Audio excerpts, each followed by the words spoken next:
식사할 때에 보아스가 룻에게 이르되 이리로 와서 떡을 먹으며 내 떡 조각을 초에 찍으라 하므로 룻이 곡식 빼는 자 곁에 앉으니 그가 볶은 곡식을 주매 룻이 배불리 먹고 남았더라.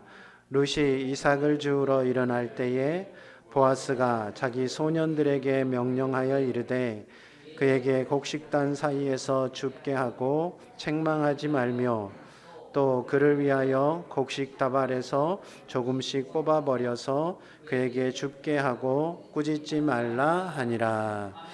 아멘. 오늘은 3년 만에 우리가 야외 예배를 가는 날입니다.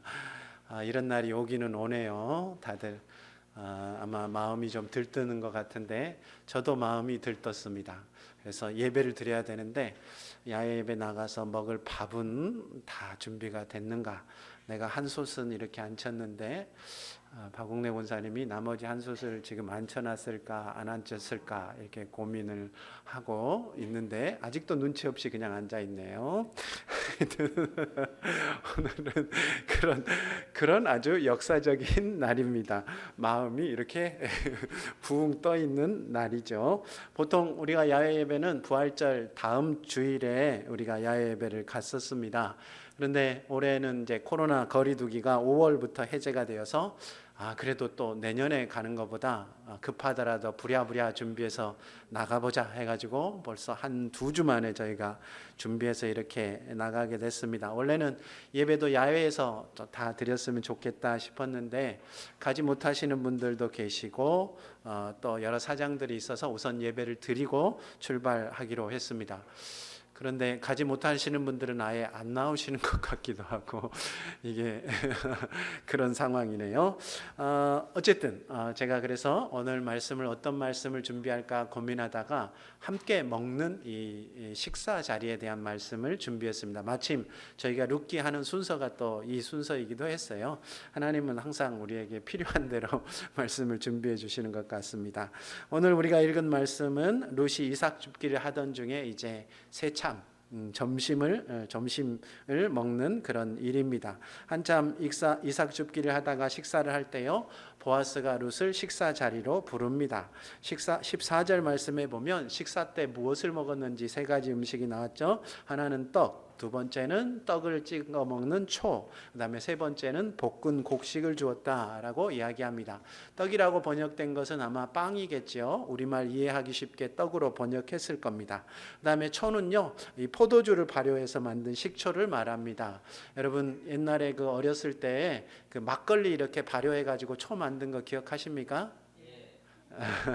저보다 더 어린 세대는 잘 모르실 것 같고 저보다 위에 분들은 다 아실 거예요. 집집마다 보면 요만한 소주 대병, 그죠? 빈 병에다가 막걸리 남은 걸 이렇게 발효를 한 다음에 저희 집에는 소나무 그 솔갱이 가지를 위에다 딱 꺾어가지고 계속 발효를 했어요. 그렇죠?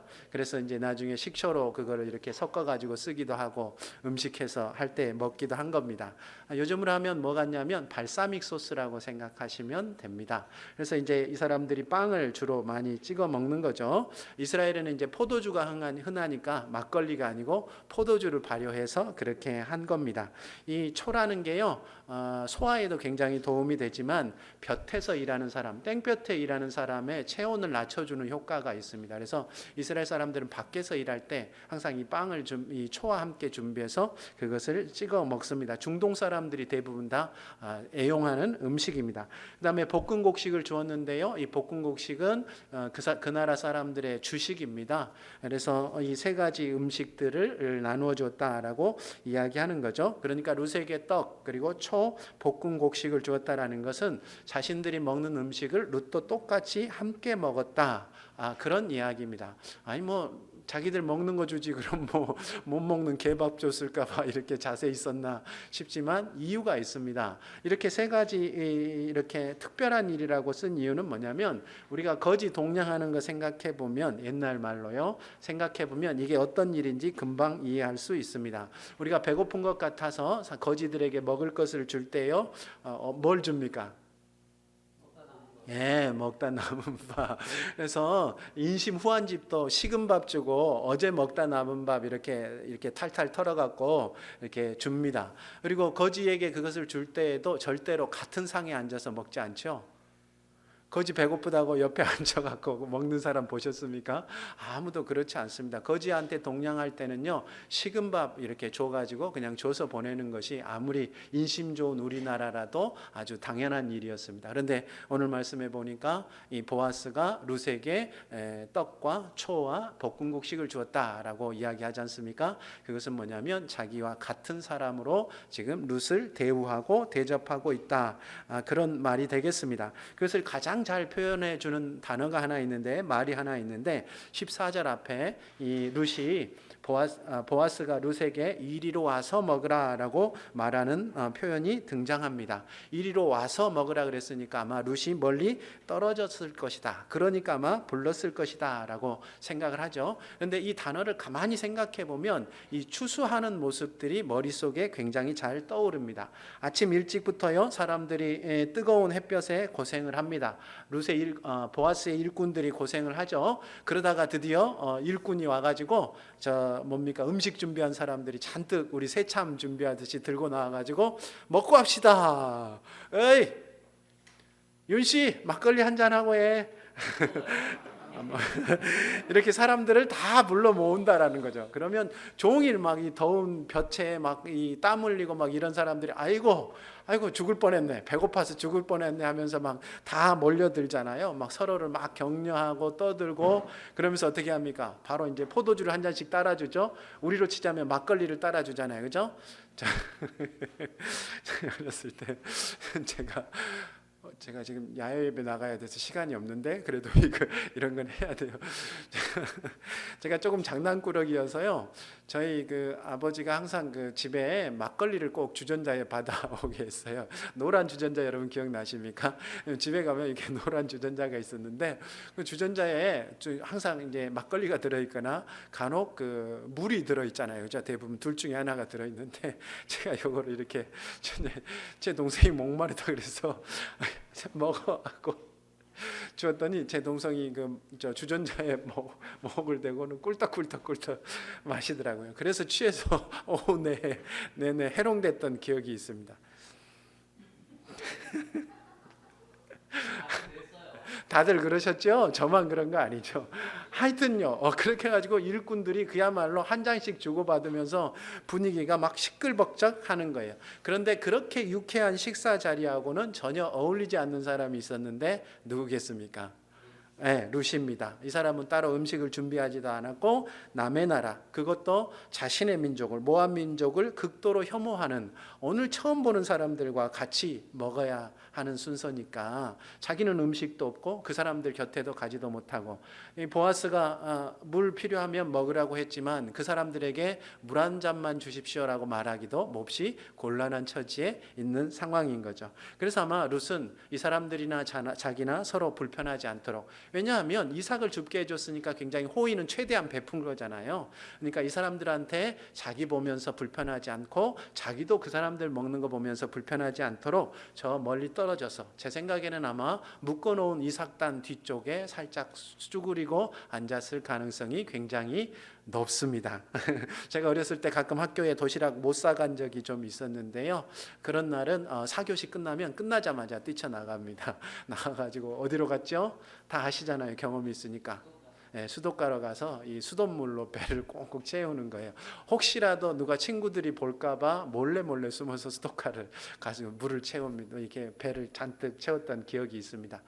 아니, 배고픈 건 나고 힘든 건 난데 왜 내가 숨어야 하는지 제가 그것 때문에 굉장히 화가 났던 것 같아요. 생각해보면 그때 그 상황들이 굉장히 마음이 쓸쓸하고, 또 이렇게 도시락 못 싸온 제 모습을 친구들한테 보여주기 싫었던 그 마음들이 좀 있었던 것 같습니다. 룻이 아마 그 마음이지 않았을까, 저랑 비슷한 마음이지 않았을까 싶습니다. 밥 한 끼야 뭐 굶을 수도 있는 거지만 다 같이 일했는데 다들 즐겁게 먹고 쉬는 시간에 나만 혼자 그러고 있어야 한다라는 것, 이거 정말로 괴로운 일입니다. 여러분 그거 아시지 않습니까? 옛날에 우리는 다들 가난했어요. 제가 수도가에 가서 물 먹은 얘기했지만 어떻게 저만 그렇겠습니까? 제가 물 먹으러 가서 수도가에 이렇게 있으면 그 앞에 꼭 두세 명이 앉아가지고 자기들도 같이 이렇게 수도가에서 물 먹는 걸 봤어요. 이게 이런 겁니다. 괴롭고 가난하고 하더라도 다 같이 가난하고 다 같이 괴로우면 그게 그렇게 괴로운 일이 아니에요. 나도 그렇고 저 사람도 그런 거죠. 그런데 뭐가 정말로 괴롭습니까? 남들은 다 괜찮은데 나만 그러면 그게 정말로 괴롭습니다. 생각해 보십시오. 우리가 예전에는 다 가난했지 않습니까? 먹고 살 게 없어서 한 끼 한 끼 걱정하던 시대인데 지금은 그런 사람 없지 않습니까? 나라에서 뭐 8,000원이면 한 달치 뭐 쌀 한 가마씩 주는데도요, 가난한 사람. 그러니까 못 먹는 사람은 없어요. 그런데 더 괴롭다고 하잖아요. 사람들이, 가난한 사람들이. 왜 그렇습니까? 남들은 그거 먹고 살지 않거든요. 나가서 5만 원, 10만 원짜리 먹고 좋은 차 타고 외식하고, 사랑제일교회는 저기 나가서 바베큐 파티 한다더라. 이러면 그 뭐 마음이 나만 빠지면 이게 그렇게 괴롭고 힘든 겁니다. 밥은 먹어도 그게 더 힘든 것이라고 할 수 있습니다. 아마 룻이 굉장히 슬펐을 겁니다. 그런 마음들을 룻이 가지고 있었는데 놀랍게도 보아스가 룻을 식사 자리로 초대한 겁니다. 그러니까 사실은요, 룻이 숨기 전에 누가 보고 있었던 거예요? 보아스가 보아스.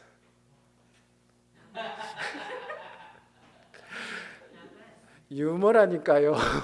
좀 웃어주고 그래야지 사람들이 이렇게 룻이 숨기 전에 보아스가 보아스 그래가지고 본 거죠. 그래가지고 재빨리 자신의 자리로 룻이 이 보아스가 룻을 초대했다라고 이야기하는 것입니다. 이리로 오라라고 하는 단어는요, 원어로 보면 우리말 성경은 단순히 가까이 오라라는 뜻이겠지만 이 원어로는 자신의 옆으로 가까이 오라라는 그런 뜻입니다. 그러니까 보아스는 누구나 멸시하는 룻을 자신의 옆자리, 그러니까 잔치자리로 하면 여기는 어떤 자리예요?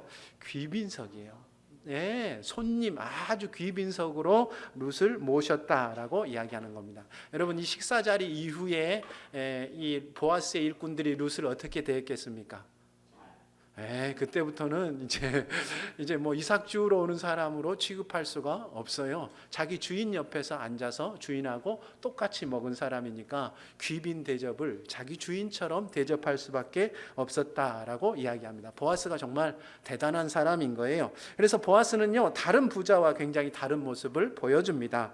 보아스는 우리식으로 하자면 땅을 굉장히 많이 가진 사람입니다.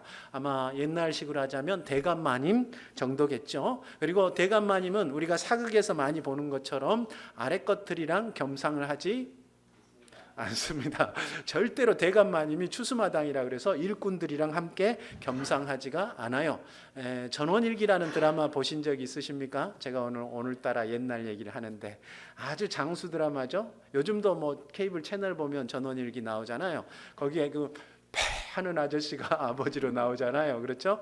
그래서 이렇게 식구들이 이렇게 마루에 앉아가지고, 아니 방에 앉아가지고 식사를 하는데, 식사 장면 기억나십니까? 그 할머니하고 이 최불암 씨하고 아버지하고 둘이만 따로 상을 먹고요, 나머지 식구들은 다 모여서 먹고 어머니하고 며느리가 계속 밥 시중을 드는 그림입니다. 여러분, 이 그림이 이해가 되시죠? 이게 우리나라 사람들이 식사하는 식사 모습입니다. 절대로 아랫사람들하고는 겸상하지 않아요. 먼저 딱 질서가 잡히고 그 다음에 나머지 사람들 이렇게 모이고 여자들은 저 밑에 가서 수발하는 것, 이게 그런 시대를 우리가 살아온 거죠. 그런데 보아스는 그런 것이 아닙니다. 자신들의 일꾼들도 자기와 함께 먹었죠. 그뿐만 아니라 이방 여인, 이삭 주우러 온 거지 같은, 우리식으로 이야기하자면 동냥하러 온 여인조차도 자기 옆자리에 앉아서 함께 먹었다라고 이야기하는 것입니다. 정말로 대단한 건데, 저는 이게 뭐로 생각이 되냐면 보아스가 룻을 자신의 식구로 받아들였다, 이렇게 이해했습니다. 같이 앉아서 같은 걸 먹는다. 그거는 식구로 받아들인 거잖아요. 식구가 뭡니까? 함께 밥 먹는 사람, 먹을 식자에다가 입구니까 함께 밥 먹는 사람이 식구입니다. 비슷한 말로 가족이 있는데 가족이랑은 다르죠. 가족은 어떤 사람이 가족입니까? 피로 맺어진 혈연 공동체입니다. 그래서 아무리 가깝고 친하더라도 가족이 될 수는 없어요. 가족은 배타적입니다. 그런데 식구는 그야말로 활짝 열려 있습니다. 누구든지 불러서 함께 같은 것을 먹으면 식구가 됩니다. 친구도요, 지나가는 이웃도, 그리고 손님도, 거지도, 심지어 집에서 기르는 가축도 뭐가 되는 거예요? 식구가 되는 거예요. 나 먹을 때 다른 사람 굶는 것 못 보는 마음만 있으면 누구든 식구가 될 수 있는 것입니다.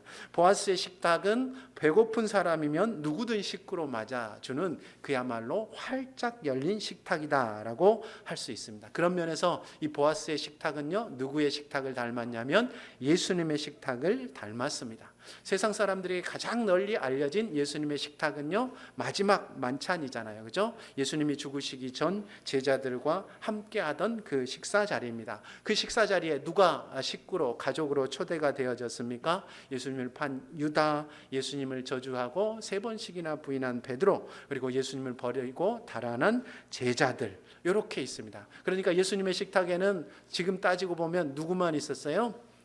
배신자들만 있었어요. 와, 제가 말씀을 준비하면서 생각해 보니까 정말 대단하구나 하는 생각이 들었어요. 예수님이 지금 누구랑 밥을 먹는 거예요?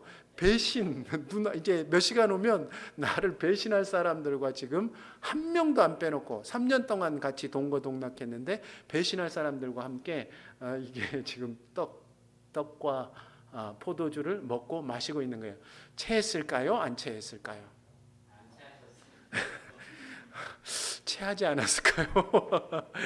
음식이 뭐였습니까? 떡과 포도주였는데 예수님이 그 떡과 포도주가 무엇이라고 설명하냐면 이 떡은 너희를 위하여 찢는 나의 몸이고 이 피는 너희를 위하여 흘리는 나의 피다라고 이야기합니다. 그러니까 예수님의 식탁에는요, 세상 그 어디에서도 먹을 수 없는 세상에서 가장 귀한 음식이 나온 곳, 가장 귀한 음식과 음료가 나온 식탁이 바로 예수님의 식탁이다라고 이야기할 수 있겠습니다. 예수님은요, 자신을 배반한 제자들에게 가장 귀한 것, 자기 자신을 드렸다라고 할 수 있겠습니다. 그게 바로 예수님의 식탁입니다. 우리 참고 말씀이죠. 요한복음 21장 12절 말씀. 참고 말씀 요한복음 21장 12절 말씀 함께 읽습니다. 21장 12절입니다. 시작. 예수께서 이르시되 와서 조반을 먹으라 하시니 제자들이 주님이신 줄 아는 고로 당신이 누구냐 감히 묻는 자가 없더라. 아멘. 부활하신 예수님께서요, 갈릴리에서 고기 잡던 제자들을 찾아가신 장면입니다. 제자들이 밤이 맞도록 고기를 잡았는데 빈손이었어요. 예수님께서 물가에 서셔서 오른쪽에다가 그물을 던지라라고 이야기해서 그물을 던졌더니 어마어마한 고기를 잡습니다. 딱 잡는 순간 이 사람들이 깨달았어요. 처음 예수님 만났을 때 깊은 데로 던지라고 해서 이게 고기를 많이 잡았으니까 저분은 틀림없이 예수님이다. 그래서 다들 물가로 불이 나게 뛰어나와 딱 나왔더니 예수님께서 지금 뭘 준비해 놓으신 거예요? 아침을 딱 준비해 놓았다라고 이야기하는 겁니다. 아침을 준비해 놓으시고 예수님께서 이렇게 말씀하시죠. 와서 조반을 먹으라. 룻에게 보아스가 한 말이 뭐였습니까? 이리로 와서 떡을 먹으라. 이렇게 오버랩되죠? 그러니까 이런 겁니다. 성경은 그냥 쓰여진 것이 하나도 없어요. 보아스가 룻에게 이리로 와서 떡을 먹으라 라고 하는 것처럼 예수님께서 와서 조반을 먹으라 라고 하는 겁니다. 예수님은 지금 십자가를 지실 때 자신을 배반한 제자들, 그리고 예수님이 부활하셨다는 사실, 예수님이 부활하셔서 제자들에게요, 나의 증인이 되라 라고 말씀하셨는데 그것 다 버리고 지금 어디로 간 거예요? 먹고 살기 위해서 고기 잡으러 간 이 제자들을 찾아오셔서 자신의 식탁으로 다시 한번 부르신 것입니다. 이게 무슨 얘기일까요? 3번 부인하고 저주하고 버리고 달아났지만 예수님은 여전히 제자들을 무엇로 생각하신 거예요? 식구로 생각하신 거예요. 너희들이 어떤 일을 하였든지 여전히 너희는 나의 식구다. 이게 우리 어머니들 밥상하고 아주 똑 닮아 있습니다. 아무리 못난 자식이라도. 그렇죠? 어머니, 아버지, 제가 이번에 대박 아이템을 찾았습니다. 집을 담보 잡혀주시면 사업을 해서 우리 집안을 확 일으켜 세울 수 있습니다. 이건 확실합니다. 벌써 10번째인데 그렇게 하고 가가지고 그걸 말아먹고 왔어요. 그러면 어머니가 와서 처음 어떻게 합니까? 이런 못난 놈. 그리고 세상 사람들이 다 손가락질한 못된 자식이라도 어머니는 어떻게 해요? 밥을 준비해 주시는 거예요. 그렇죠? 정말 못나고 정말 못된 자식이라도 어머니는 여전히 너는 내 식구다 라는 그 마음을 잊지 않으신 겁니다. 예수님께서 지금 제자들에게 다시 찾아오셔서 아침밥을 차려주시는 이유가 바로 그겁니다. 너희들이 나를 부인하고 배반했지만 내가 준 사명을 버리고 먹고 살겠다고 갈릴리로 고기 잡으러 갔지만 그래도 나는 너희들을 내 식구로 생각한다. 이게 예수님의 식탁입니다. 예수님이 제자들만 내 식구라고 하신 것이 아닙니다. 교회는요, 예수님의 이 마지막 만찬을 기념하기 위해서 성만찬을 베풉니다. 당연히 우리를 용서하기 위해서 피 흘리신 그리고 찢기신 예수님의 피 그리고 살을 기념하는 것입니다만은 그거보다 더 바탕에는 무엇이 들어있느냐? 예수님께서 우리를 먹이시고 그리고 우리를 마시우신다. 예수님께서 우리를 식구로 부르시는 초청이다. 그 초청이 바로 이 성만찬에 담겨 있는 것입니다. 못나게 살았죠. 그리고 못되게 살았습니다. 여러분 한 주간 못나게 사셨고 못되게 살으셨죠. 한 주만 그러셨습니까? 한 달 동안 그러셨고 또 올해 내내 그러셨고 어쩌면 몇 년 동안 그렇게 못나고 또 못되게 사셨을지도 모르겠습니다. 그렇지만 예수님은 우리를 위하여서 늘 떡과 잔을 준비해 주심으로 말씀하시는 거예요. 그래도 나는 너를 한 번도 식구가 아니라고 생각해 본 적이 없다. 너는 내 식구다. 그것이 예수님의 식탁입니다. 오늘 우리는 두 가지 식탁을 살펴보았습니다. 하찮은 일꾼과 이방 여인에게도 활짝 열려 있었던 보아스의 식탁을 보았고 원수와 배신자에게도 가장 좋은 것 자신의 생명까지 내어주신 예수님의 식탁을 보았습니다. 그렇다면 여러분의 식탁은 어떻습니까? 여러분은 누구를 여러분의 식구로 생각하고 살아가고 계십니까? 누구랑 밥 잡수세요? 혼자 먹지. 나만 배부르면 되지. 나랑 가끔 맘먹는 사람 친구들이랑 먹지. 이렇게 살아가고 계신지나 아닌지 모르겠습니다. 우리와 피로 이어진 가족하고만 우리가 식구로 살아가고 있는 것은 아닌지, 나와 비슷한 지위, 말이 통하는 사람, 그리고 좋아하는 사람, 득이 되는 사람만 우리의 식탁에 초대하고 있는 것은 아닌지 모르겠습니다. 나 먹을 때요, 내 눈에 보이는 배고픈 사람은 다 내 식구다. 잘 들으세요. 다시 한번. 내가 먹을 때, 내가 안 먹을 때는 어쩔 수 없죠. 나도 배고플 때는 어쩔 수 없는데 내가 먹을 때 내 눈에 보이는 배고픈 사람은 다 내 식구다. 이 마음으로 살아가셔서 우리의 식탁이 보아스의 식탁처럼 예수님의 식탁처럼 널리 열려있는 그런 식탁으로 살아가시는 저와 여러분 되시기를 우리 주님의 이름으로 축원합니다. 기도하겠습니다.